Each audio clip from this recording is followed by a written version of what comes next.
इस वीडियो को पेश करने में ताउन किया है healing tree hospital, multi super speciality Bidar, bones back, physiotherapy and rehabilitation centre Kalaburagi, united hospital Gumpa road Bidar, Cameroon independent PU college science and arts.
ನಮಸ್ಕಾರ.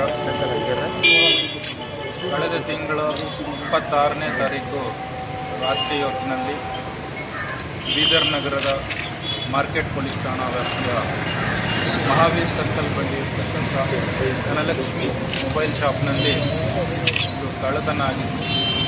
ಈ ಒಂದು ಕಳ್ಳತನದಲ್ಲಿ ಮೊಬೈಲ್ ಆಕ್ಸೆಸರೀಸ್, ಡಿಸ್ಪ್ಲೇಸ್ ಮತ್ತು ಸುಮಾರು ಒಂದು 3 ಲಕ್ಷ ಹಣ, ಮೊಬೈಲ್ ಬಿಡಿಭಾಗಗಳು, ವಿವಿಧ ರೀತಿಯ ಬಿಡಿಭಾಗಗಳು ಕಳ್ಳತನ ಮತ್ತು 18 ಲಕ್ಷ ರೂಪಾಯಿ, 18,98,000 ರೂಪಾಯಿ ಮೌಲ್ಯದ ವಸ್ತುಗಳು ಮತ್ತು ಹಣ ಕಳ್ಳತನ ಆಗಿರುವ ಒಂದು ಪ್ರಕರಣ ಬೀದರ್ನ ಮಾರ್ಕೆಟ್ ಪೊಲೀಸ್ ಠಾಣಾ ವ್ಯಾಪ್ತಿಯಲ್ಲಿ crime number 76/2021 under section 457 380 ABC ಅಡಿಯಲ್ಲಿ ದಾಖಲಾಗಿತ್ತು. ಈ ಪ್ರಕರಣದ ತನಿಖೆಯನ್ನು ನಮ್ಮ CPI ಟೌನ್ ಆದಂಥ ಶ್ರೀ ಪಾಲಾಕ್ಷಯ್ಯ ಹಿರೇಮಠ ಅವರು ಮತ್ತು ಅವರಿಗೆ ಸಹಾಯಕವಾಗಿ PSI ಮಾರ್ಕೆಟ್ ಪೊಲೀಸ್ ಠಾಣೆ ಆದಂಥ ಶಿವಪ್ಪ ಮೇಟಿಯವರು ಮತ್ತು ಅವರ ಸಿಬ್ಬಂದಿಯವರು ಟೀಮ್ ಮಾಡಲಾಗಿ ನಮ್ಮ DSP ಬೀದರ್ ಆದಂಥ ಶ್ರೀ ಸತೀಶ್ KM ಅವರು ಮಾರ್ಗದರ್ಶನ ಮತ್ತು ನಮ್ಮ ಹೆಚ್ಚುವರಿ ಪೊಲೀಸ್ ಅಧೀಕ್ಷಕರಾದಂಥ ಡಾಕ್ಟರ್ ಗೋಪಾಲ್ ಬ್ಯಾಕೋಡ್ ಅವರು ಅವರ ಸಲಹೆ ಸೂಚನೆಗಳ ಮೇರೆಗೆ ಈ ಪ್ರಕರಣದ ಆರೋಪಿತರನ್ನು ಪತ್ತೆ ಮಾಡಿ ಈ ದಿನ 2 ಆರೋಪಿತರನ್ನು ದಸ್ತಗಿರಿ ಮಾಡಿ ಒಟ್ಟು 6.5 ಲಕ್ಷ ಮೌಲ್ಯವಾದ 6.5 ಲಕ್ಷ ಬೆಲೆ ಬಾಳುವ ಮೊಬೈಲ್ ವಿವಿಧ ಬಿಡಿಭಾಗಗಳನ್ನು ಕೂಡ ವಶಕ್ಕೆ ಪಡೆದುಕೊಂಡಿರ್ತಾರೆ, ಜಪ್ತಿ ಮಾಡಿರ್ತಾರೆ. ಅದೇ ರೀತಿ ಈ ಒಂದು ಪ್ರಕರಣಕ್ಕೆ ಬಳಸಲಾದಂತಹ ಒಂದು ಮಹೀಂದ್ರ XUV ಕಾರ್ ಕೂಡ ಅದನ್ನು ಕೂಡ ಜಪ್ತಿ ಮಾಡಿರ್ತಾರೆ. ಇದು ಮಹಾರಾಷ್ಟ್ರದ ಪರ್ಬಣಿ ಜಿಲ್ಲೆಯ ಗಂಗಾಖೇಡ್ ಅಲ್ಲಿನವರು ಆರೋಪಿತರಾಗಿರ್ತಾರೆ. ವಾಹನ ಕೂಡ ಮಹಾರಾಷ್ಟ್ರ ರಿಜಿಸ್ಟರ್ಡ್ ವಾಹನ ಇದೆ. ಈ ಪ್ರಕರಣದಲ್ಲಿ ಇನ್ನೊಬ್ಬ ಆರೋಪಿತನೂ ಇದ್ದಾನೆ. ಆತ ಆರೋಪಿತ ಸದ್ಯಕ್ಕೆ ಪರಾರಿಯಲ್ಲಿರ್ತಾನೆ. ಮಾಹಿತಿ ಇದೆ ಅವ್ರ ಬಗ್ಗೆ. ಅದನ್ನು ಕೂಡ ಆದಷ್ಟು ಬೇಗ ನಾವು ದಸ್ತಗಿರಿ ಮಾಡಿ ಉಳಿದಂತಹ ಬೆಲೆ ಬಾಳುವ ವಸ್ತುಗಳು, ಕಳುವಾಗಿದ್ದ ಉಳಿದ ವಸ್ತುಗಳು ಕೂಡ ನಾವು ಆದಷ್ಟು ಬೇಗ ಜಪ್ತಿ ಮಾಡ್ತೀವಿ. ಮಾಲೀಕರಿಗೆ ಪರಿಚಯಸ್ಥರೇ ಇರ್ತಾರೆ. ಮೊದಲು ಅವರೊಂದಿಗೆ ವ್ಯವಹಾರ ಮಾಡಿರ್ತಾರೆ.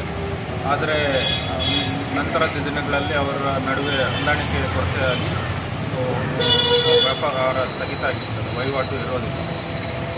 ಅವರೇ ಮಾಹಿತಿ ಎಲ್ಲ ಇದ್ದು ಲಭ್ಯವಿದ್ದು ಶಾಪಿನ ಬಗ್ಗೆ ಸಂಪೂರ್ಣ ಮಾಹಿತಿ ಇದ್ದ ವ್ಯಕ್ತಿಗಳೇ ಮಾಡಿದ್ದಾರೆ. ಅವರು 3 ಜನ ಇದರಲ್ಲಿ ಇನ್ವಾಲ್ವ್ ಆಗಿರೋದು ನಮಗೆ ತಿಳಿದು. ಮಹಾರಾಷ್ಟ್ರದಿಂದನೇ ಗಾಡಿ ತಗೊಂಡು ಬಂದು ಇದೇ XUV ಗಾಡಿಯಲ್ಲಿ ತೊಗೊಂಬಂದು ರಾತ್ರಿ ಹೊತ್ತು ಬ್ರೇಕ್ ಮಾಡಿ ಅಂಗಡಿಯನ್ನು ಕಳ್ಳತನ ಮಾಡ್ಕೊಂಡು ಹೋಗಿರ್ತಾರೆ. ಅವರು ಕೂಡ ಆರೋಪಿತರು ಕೂಡ ಇದೇ ಮೊಬೈಲ್ ವ್ಯಾಪಾರ ಮಾಡುವಂತಹ ವ್ಯಕ್ತಿಗಳಿರ್ತಾರೆ ಅದರಲ್ಲಿ. ಸೊ ಅವರು ಮುಂದಿನ ಅವರು ಬೇರೆ ರೀತಿ ಅದನ್ನು ಡಿಸ್ಪೋಸ್ ಮಾಡಲಿಕ್ಕೆ ಎಲ್ಲ ಪ್ರಯತ್ನ ಮಾಡ್ತಾರೆ.